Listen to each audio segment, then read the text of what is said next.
नमस्कार दोस्तों। जैसा कि आप सभी जानते हैं कि झारखंड में फिर से हमारे जो है हेमंत सोरेन मुख्यमंत्री बनने वाले हैं।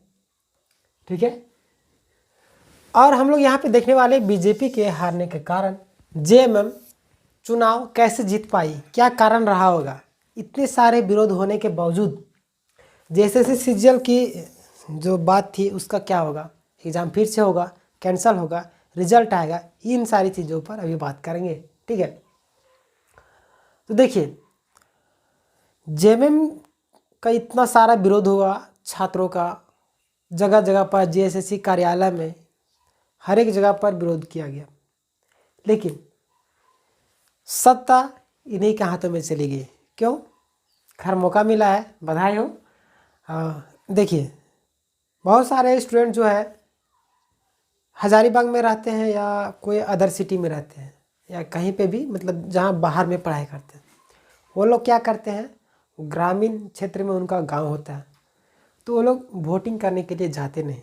तो वोट कहाँ से स्टूडेंट का पड़ेगा।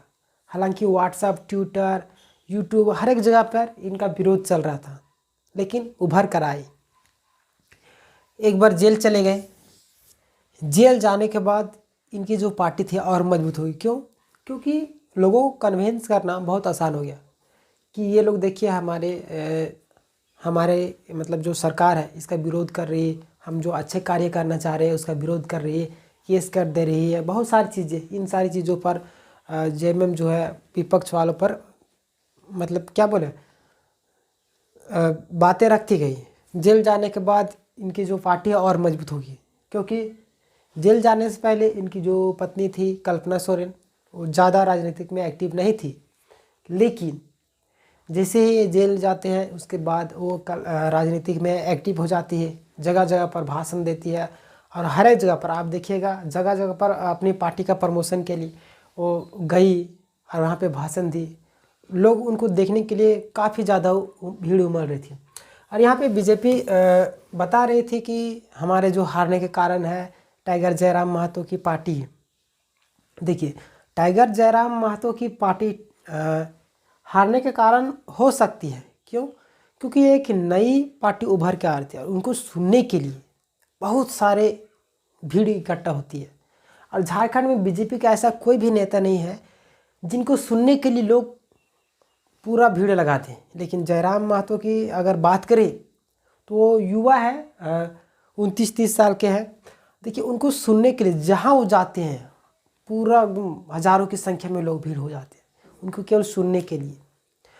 बाहर के जो नेता है जैसे कि अमित शाह हो गए, और यूपी के जो नेता है योगी जी, नरेंद्र मोदी जी भी जगह जगह पर प्रचार करते गए।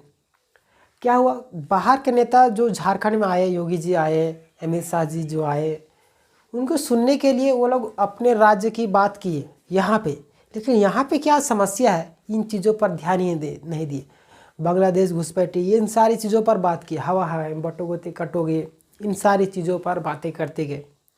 लेकिन जिन चीज़ों का जो मूलभूत आवश्यकता थी इन चीज़ों पर बात ही नहीं की, जिसके कारण लोग उनको एक्सेप्ट ही नहीं किए।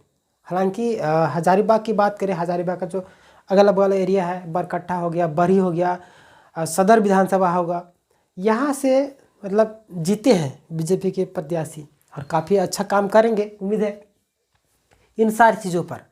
लेकिन ग्राउंड लेवल पर बात ही नहीं की। और हेमंत सोरेन जो है देखिए बीच में ये मैया सम्मान योजना ला दिए, पूरा ग्रामीणों में जो मैया थी, गांव की महिलाएं थी, बुजुर्ग लोग थी, उन सभी को 1,000 रुपये मिला। और बीच में चुनाव से कुछ दिन पहले ही वो क्या कर देते हैं कि मैया सम्मान के जो राशि है 1,000 रुपये था आपका, ठीक है, उसको बढ़ाकर 2,500 रुपया कर देते हैं, 2,500 रुपया। ठीक है, तो और क्या हो जाता है, लोगों में उत्सुकता कि हमारी जो सरकार है ये फिर से बनेगी तो फिर राशि बढ़ा हुआ मिलेगा। प्लस में ये जो है बिजली बिल माफ़ करवा देते हैं। ये सारी चीज़ें चली, तो ये सारी चीज़ें जो है झारखंड में भारी पड़ गया। कितना भी ऐड चला ले, बीजेपी वाले बहुत सारे ऐड चलाए, जैसे सीजन रद्द करवाएंगे, ये सारी चीज़ें करवाएंगे, फिर से एग्ज़ाम करवाएंगे, इन सारी चीज़ें। हालांकि उनकी भी सरकार थी पहले, लेकिन अच्छी काम नहीं किए। लेकिन जेएमएम की सरकार बदल के आई, फिर अभी जेएमएम की सरकार आई। तो उम्मीद है कि बहुत सारी चीज़, अभी कोई भी इंसान, देखिए ये बहुत अच्छे अच्छे काम किए, लेकिन रोज़गार के मुद्दे के लेकर थोड़ा सा गलती किए, जिसके कारण जो युवा है वो विरोध में आए थे। ठीक है, लेकिन ये कहा जाना कि सारे युवा विरोध में थे, ये गलत है। युवा सपोर्ट में थी, जिसके कारण इतनी बहुमत से ये सरकार बना रहे हैं। ठीक है, तो उम्मीद है आपको सारी चीज़ें समझ में आ गई होगी। और जैसे सीजीएल की बात करें तो जैसे सीजीएल का जो है वो रिज़ल्ट शुरू में ही बताए थे कि रिज़ल्ट आएगा तो आएगा, मतलब कि आएगा। अब कोर्ट का डिसीजन क्या होगा 3 तारीख यानी 3 दिसंबर को पता चलेगा।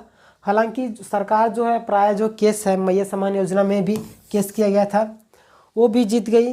और उम्मीद है कि ये भी जीत जाएगी, तो समझिए कि रिज़ल्ट तो ऐसे भी जारी करना चाह रही है, रिज़ल्ट तो जारी हो ही जाएगा। ठीक है, तो विश्वास रखिए, अगर कोर्ट का जो फैसला आता है, जो सबूत दिएगा वो पुख्ता होगा तो कैंसिल होगा, लेकिन अगर पुख्ता नहीं होगा तो समझिए जारी तो करना चाह रहे हैं और जारी होगा ही होगा। ठीक है, जैसे सीजन अब कंफर्म समझ लिए। तो बाकी बात सारी चीज़ें आपको समझ में आ गई होगी कि हारने के कारण, नहीं हारने के कारण। जगह जगह पर जयराम महतो की जो पार्टी थी, ज़्यादा तो नहीं, ज़्यादा जगह पर चुनाव तो नहीं जीत पाई, लेकिन इतना है कि विधानसभा में जाएगी तो वहाँ पे उम्मीद है कि स्टूडेंट की बात को रखेगी। और बाहर में जितना क्रेज उनका था वहाँ पे भी होगा इन सारी चीज़ों पर। अगर नहीं रहेगा, अभी देखिए आजसू का जो है समाप्त हो गया ना, सुदेश महतो का, इसी तरीके से समाप्त हो जाएगा। जैसे कि आजसू के जो महतो पार्टी की जो वोट थी वो सारा जेएमएम के जो पार्टी थे उनमें डिवाइड हो गया आधा से अधिक, जिसके कारण आजसू के जो सुदेश महतो, उनका जो अस्तित्व ही खत्म हो गया, एक भी सीट नहीं जीत पाई। तो ये सारी चीज़ें, यानी आपको अगर मौका दे रही है तो आपको उस पर खड़े उतरना है। आजसू को भी मौका दिया गया, सुदेश महतो को, लेकिन वो खड़े नहीं उतरी। कुछ दिनों मतलब कुछ सालों तक चला, लेकिन धीरे धीरे सत्ता में आने के बाद काम करना छोड़ दिए, लोगों से मिलना छोड़ दिए। तो वही चीज़ हुआ कि आज उनका अस्तित्व खत्म हो चुका है। अब फिर से नई पार्टी उभर के आई जयराम महतो की, और जगह जगह पर बहुत काफ़ी अच्छा परफॉर्मेंस रहा। और उम्मीद है अगला बार बहुत अच्छा परफॉर्मेंस रहेगा, क्योंकि एक इंसान अगर चला गया तो सारी चीज़ों को मजबूत कर देता है। ठीक है, बाकी बात आपका क्या राय है आप कमेंट में ज़रूर बताइएगा। मिलेंगे नेक्स्ट वीडियो में, तब तक के लिए धन्यवाद। जय हिंद, जय भारत।